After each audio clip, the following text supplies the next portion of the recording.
What's going on, Steelers fans? I hope you're enjoying your Sunday evening after the Pittsburgh Steelers lost their Week 2 matchup versus the Seattle Seahawks. We got more to talk about here today. I recommend you guys check out our instant reaction video that we actually recorded right after the game today during our live watch party. I put out my takeaways, and a lot of that still stands, but we got some updates from Mike Tomlin and Aaron Rodgers in their post-game press conferences. Got some very big injury updates, including one on Alex Highsmith here coming up. And then I'm going to finish today's show by going over my list of really big concerns that the Steelers need to get right and need to fix if they want to be a Super Bowl caliber team this year, and then 4 silver linings that I've taken away from these first 2 games as well.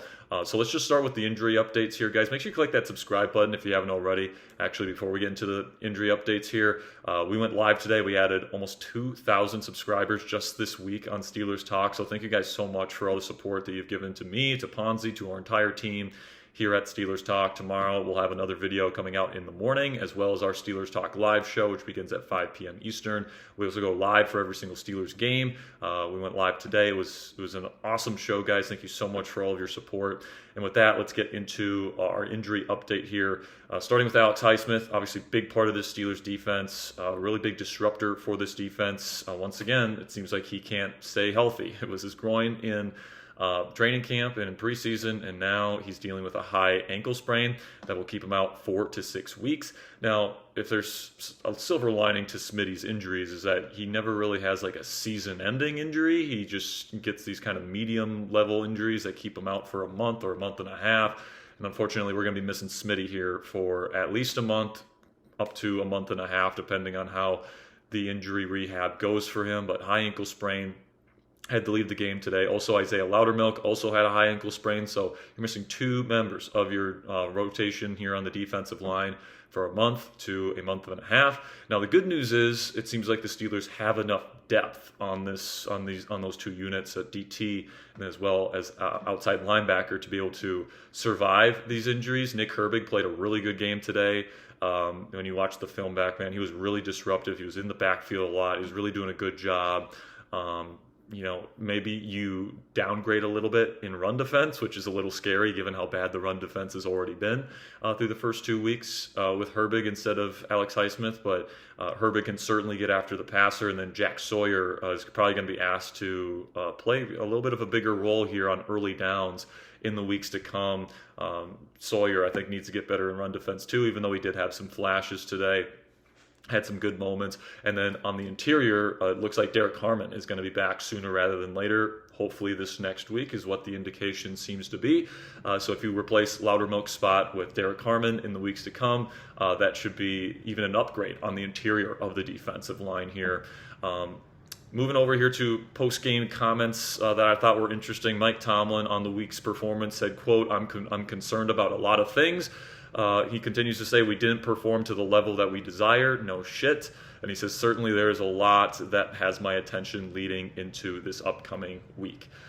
So obviously, this team has a lot to work on. We're going to talk about that in my concerns list here in just a second. But hopefully Tomlin and this coaching staff figure out some of the things that they can do better, especially offensive line wise, especially offensive play calling wise, especially run defense wise. This team certainly has quite a few things to work on after a little bit of a bumpy start here these first 2 weeks. He also, when he described Caleb Johnson's blunder today, he said it was, I think he called it a poor judgment from a young player. So nothing too damning or anything like that. I don't think they're going to cut him. I've been seeing that a lot on Steelers Twitter. They're not going to cut a 3rd-round pick, Caleb Johnson, that they have a lot of belief in for the future.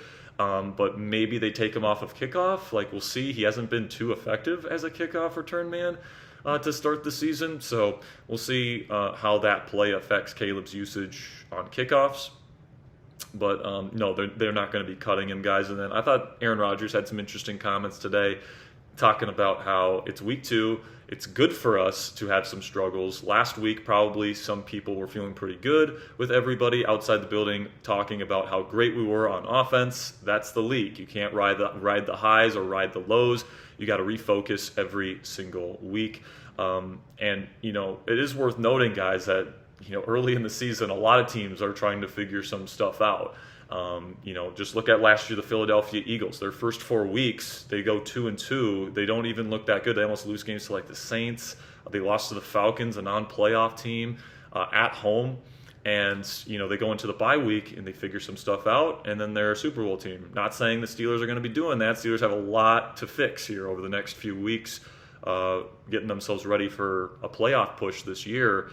But, I think it's interesting here that Rodgers views it as a positive, that you struggled this week, and you get kind of that wake-up call. And hopefully this is a wake-up call for the Pittsburgh Steelers, saying, hey, man, we're not that good. All right? And sometimes that's important for teams to know, where it's like, we're not so good where we can just go out there, roll the ball out there, and dominate teams. All right? We got future Hall of Famers all over this roster, but we still got to put in the work. We got to bring a level of focus here, bring a level of intensity. And I know that the Steelers have been dealing with some injuries and yada, yada, yada, especially on defense, but at the end of the day, man, like, you got to go out there, you got to prepare well, and you got to execute your assignments. And, that's been a little bit of a struggle through these first 2 weeks. Speaking of that struggle, I want to talk about my 4 concerns, all right, with the Steelers through 2 weeks. I think if the Steelers can't fix these things, their chances of being a Super Bowl caliber team this year go out the window. And honestly, they might have to fix all these things to be able to even have a shot at a 7th Lombardi trophy. We'll start with the offensive line, and specifically in pass protection, but also in the run game. I'll actually start with the early down offense. This is another struggle that they've had the first 2 weeks, is that they're just not very successful on first down. And like a lot of these teams, the Jets and the Seahawks today, came out with 2 high safety structures on first down, and the Steelers want to run the football to get them out of those. And they're still not successful, especially with Kenneth Gainwell running the football. Now, with Jaylen Warren, they actually got through a little bit. But the thing is, they're getting a pretty decent split between Jaylen Warren and Kenneth Gainwell through these first 2 weeks. And Gainwell's just not been effective, plain and simply, through these first 2 weeks.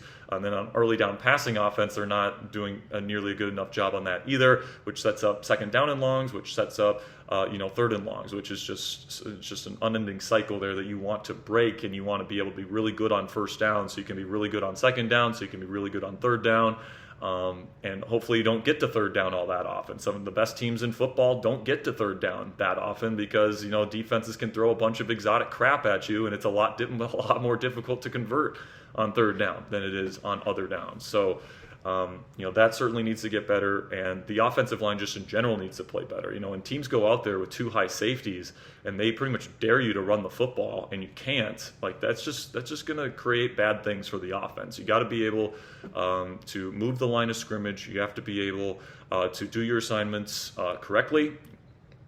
It's been an issue over the last several years with Pat Meyer coaching the offensive linemen.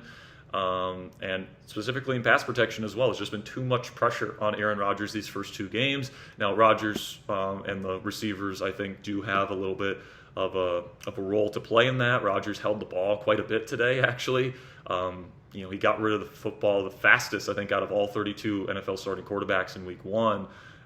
This week, the number hasn't come out, but I'm guessing it's going to be not as high as it was last week in terms of getting the ball out fast. It just didn't seem like there was a lot of opportunities to throw that ball down the field for Aaron Rodgers and the Steelers passing offense today. It'll be really interesting to see what the film says about that, whether it's the receivers, whether it's the poor scheme, whatever the case may be. We'll have answers to that on the show here over the next few days. But that's another thing. Not only is the offensive line not getting the job done in the run game, they're not getting the job done in pass protection, but also there's a seeming lack of open wide receivers, or at least there was today. A big distinguisher on offense from week 1 to week 2 was there was a lot of open receivers week 1, and there wasn't a lot of open receivers this week. And I think a big culprit of that is they didn't get the under center play action game going as well as they did last week. And some of that does come down to not being able to run the football the way that you want to, but just a lot of shotgun today from Aaron Rodgers and the Steelers offense. And I think this offense really needs to be, a lot of under center. It needs to be a lot of deception. Aaron Rodgers' play fakes are so good. The play action game can really be a weapon for this team when operating under center, but you have to really make teams respect the run game, right? That's what makes everything go. And, Jaylen Warren has been pretty darn good. We'll get to Jaylen Warren in our silver linings. But overall, the run game has not been what it's been billed as or what the expectation is for it, for a team that wants to run the football a lot and base the play action game off of that run game dominance. So, we'll see about the wide receivers. I'll look at the film, see if it's more guys just not creating separation, whether it's poor scheme, whatever the case may be. There's a lot of too high safety coverages today from Seattle. Lots of two-man, so really difficult to throw the ball down the field in two-man, especially if you don't have receivers that can get open. So really interested to watch the film on that. And, those are kind of the three big concerns that the Steelers have on defense, at least for me right now, or on offense, I should say. It's not good when your offensive line, your early down offense, and your wide receivers seem to be an issue this early into the season. Now, obviously, it went a lot smoother in week 1 when they were able to stay on their plan a little bit more, when they weren't down 10 points in the fourth quarter and had to really force themselves to throw the football for most of the fourth quarter. Maybe things go different if you don't have some of those kind of weird outlier mistakes that we talked about in our instant reaction earlier today. But certainly there's some concerns with the offensive line. And if this team wants to be the Super Bowl caliber team that they want to be, the offensive line has to play a hell of a lot better. I'm looking at you, Broderick Jones. I'm looking at you, Troy Fautano, who did not have a good game today, by the way. And just everybody needs to do their job better up front. Also, we have to find ways to get receivers open. And if you don't have guys that can separate versus man, go get somebody that can. All right, so that one's pretty plain and simple. Rodgers is not somebody that can move very well. If he's being forced to hold on to the ball more than 3-4 seconds in the pocket, he can adjust in the pocket and he can, avoid pressure for an extra half second, but he's not somebody that's going to be able to scramble around, make like an 8-second scramble work. That's just not something that Aaron Rodgers has in his bag. So you have to find ways to give him answers that are workable within the structure of this offense, and they didn't do a good enough job of that today. And then you got to be better on early downs. You got to get those defenses out of those too high structures so you can open up more downfield opportunities for Aaron Rodgers. So you got to fix those three things if you want to be the type of offense you want to be. And then on defense, the big concern is the run defense, right? Another 100-plus yard performance today from a running back. That was Kenneth Walker today, who didn't have a good performance last week against San Francisco. Charbonnet was okay today. There's moments where the Steelers did a really good job in run defense, mostly against Charbonnet, but there was something about Kenneth Walker that they just couldn't bring down, especially in the second half. That toss play for the touchdown was an absolute joke on 3rd and goal from the 20. And, just in general, this is the first time that a Mike Tomlin defense has given up 2 straight 100-plus yard rushing performances to start a season. So this is something that definitely needs to get better for the Pittsburgh Steelers moving forward. There's no doubt about that. And it's been an issue for the first 2 weeks. So I don't know if you have to put Y.A. Black at nose tackle and get Keanu Benton the hell out of there. I would recommend that. I don't know if you have to play Cole Holcomb more at linebacker because Peyton Wilson, once again, was out of position a lot today. I don't know exactly what the answer is going to be, but hopefully the Steelers figure out that answer in the weeks to come, and hopefully they can stop Ramondre Stevenson and Travion Henderson versus the Patriots next week. But then, we talked about some of the big concerns, like if you can't fix the run defense, you can't fix the O-line, you can't fix the receiver room not being able to separate, and you can't play better on early downs, this team won't be very good this year, plain and simply. So those are the 4 things I think the Steelers really need to get better at. And if they don't, this team's in a lot of trouble, or at the very least, they'll be very limited.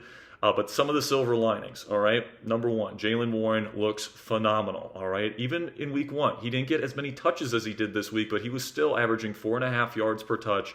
Today had over 130 yards, had that amazing catch and run, where he put the Steelers in scoring position before they threw that weird kind of fluke interception where Calvin tips it up into the Seattle Seahawks defender's arms when it would have gone right in Pat Freiermuth's arms. It was an awesome play by Rodgers. But Warren, whether it's on the ground, whether it's through the air, whether it's in the screen game, he's just a difference-making player. He makes people miss. He's got excellent contact balance. He's got a really good spin move. He is just a truck out there, man. And people saying that he can't handle a heavy workload, bullshit, man. He absolutely can. If you want to look at a running back that doesn't have kind of the physical capabilities of a number 1 running back, and doesn't have the contact balance, doesn't have the power, look at Kenny Gainwell, man. And that's with all due respect to Kenny. I think he's a decent 3rd down back. Decent receiving back, but giving him carries on the first 2 downs, it just doesn't make a whole lot of sense. If you want to give Jaylen Warren a break, put Caleb Johnson out there. He's more of an early down back. but they keep putting Kenny Gainwell out there, and every time he touches the football, it seems like he gets 1 or 2 yards or no gain on a run, and it just completely puts this offense in a tough position. And, Jaylen Warren, every time he touches the ball, it seems like he does something. He gets extra yardage. He gets 7, 8, 9-yard rushes. He will catch the ball out of the backfield and make big plays happen. So this offense needs to continue to find ways to get Warren the football. He is this team's feature back. He is by far the best running back on this football team. And honestly, if he keeps having performances like this, he might be one of the best running backs in the National Football League. So if they keep feeding Jaylen, I think that good things are going to happen. Another thing that's a silver lining is that the pass rush actually hasn't been that bad through 2 games. Nick Herbig was getting to Sam Darnold today. They had some really nice blitzes. I think I hear a lot of Steelers fans say, "Oh, Terrell Austin's defense is so milquetoast. It's just soft zone and all this different stuff." They have been dialing up a lot of pressure these first 2 games. I would be willing to say maybe 40% blitz rate throughout the first two games. I think the first game they blitzed on 43% of defensive plays. This week, it wouldn't surprise me if it was very similar. They're trusting the guys on the back end to hold up in one-on-one coverage. And, they haven't had a ton of sacks these first 2 weeks, but they're putting a lot of pressure on quarterbacks. And kudos to Justin Fields and Sam Darnold for handling that pressure pretty darn well in these 2 football games. So, TJ Watt, no sacks, no forced fumbles through these first 2 weeks. A little concerning because you did pay him all that money, but he does look explosive. He does look like he's out there, and he's doing a decent job in run defense still. He's still an elite run defender. But I think teams are very conscious of TJ Watt, and they're trying to get the ball out pretty quickly against the Pittsburgh Steelers, and they've been pretty successful at that. I think the production is going to come for TJ, and I still think he can still be a very high-level player in this league, but the lack of production is a little bit concerning from him. But overall, the pass rush, they're getting decent pressure. The pressure rate's pretty good. The blitz rate is pretty good. Then in the red zone, they've been pretty darn good on offense. Outside of, like I said, kind of that fluke, tipped up, kind of weird interception from Calvin today, they should be 5 of 5 in the red zone to this point. So that is a really great silver lining. Or when this team has opportunities to score, Aaron Rodgers has been really good about putting this team in positions to score touchdowns. And, if outside of a fluke kind of mistake there, they should be 5 for 5 on the season in that regard. That was a big issue for Russell Wilson and Justin Fields last year. They just couldn't get the ball into the end zone in the red zone. This year, it seems like that specific area of the Steelers' offense has actually been pretty good with Aaron Rodgers in there. I would say the final silver lining here, guys, is not a ton of penalties. I think they've only had 4 penalties in 2 games. That's pretty darn good and pretty clean football from the Pittsburgh Steelers. Now, obviously, you want to limit the turnovers that you had today, but overall, if you are a lowly penalized team, you're going to give yourself chances to win football games and allow the other team to kind of beat themselves. Now, obviously, the Steelers beat themselves today in other ways outside of penalties, but, that is certainly something to keep in mind and is a silver lining that they are not a heavily penalized group, which does point to some good coaching and discipline there. So, listen, guys, at the end of the day, with all the concerns, with all the silver linings, with all the good and all the bad, all right, even with that kind of really weird 2 outlier mistake performance today, where if you take away that weird mistake from Caleb Johnson that you're not going to see every week, and you take away that weird interception in the red zone that you're not going to see every week from the Pittsburgh Steelers, the game is 24-24, at least in terms of the scoring that we know happens. And the Steelers would have been in position to go out and try and win a football game. And if you just take away Caleb's mistake, the Steelers get the football on that drive down 3 with a chance to tie or take the lead in the 4th quarter. But instead, after that mistake, you're down 10 and you got to score twice to even have a shot to win. And it's kind of forcing Rodgers and the offense to pass the football and, kind of play desperately in the 4th quarter. The dynamic of the game completely flipped after that complete outlier of a mistake. And if you take that away, even if you take the other mistake away, the Steelers are in pretty decent position to win that football game, even with how poorly they were playing. So I know the popular response right now is to catastrophize and say this team sucks and this team is going to be terrible this year, and we have to fire Mike Tomlin, and that everything has to be blown up right now and all this different stuff. We have to cut Caleb Johnson. My word of advice is to take a breath and just try not to overreact. All right. Like, if I think these first 2 weeks have taught us anything, is to not to overreact through the first 2 weeks of the season. Are there things that this team definitely needs to improve on? 100%. But with as bad as the Steelers played today, if you take away two kind of weird gift mistakes that the Steelers gave the Seahawks, which I don't think are going to be mainstays in future weeks, this team has a chance to still be competitive and win versus a very good football team there in the Seattle Seahawks. So, coming down to brass tacks, they got to play better, especially on the O-line, wide receivers, run defense, all that stuff. If they don't, this is not going to be the Super Bowl caliber team that we were hoping this team was going to be heading into the year. But with that said, I think there is a good opportunity over the next several weeks. All right, you got New England, who hasn't been playing great these first 2 weeks either. Then you got Minnesota, first-year quarterback here in J.J. McCarthy, so two very young quarterbacks for this defense to feast on next week or next 2 weeks. Then you have a bye week to get yourself completely right. Then you get the Browns in a game you absolutely should win at home. And then you get the Bengals, and Joe Burrow now has turf toe. He might not even be available for that Thursday night football game. So really this next stretch of 4 games or so before the Green Bay Packer game is so important for the Steelers, right? Because their schedule gets a lot tougher after that. You got Baltimore twice, you got Buffalo, you've got Green Bay. You got a lot of these tough teams coming up.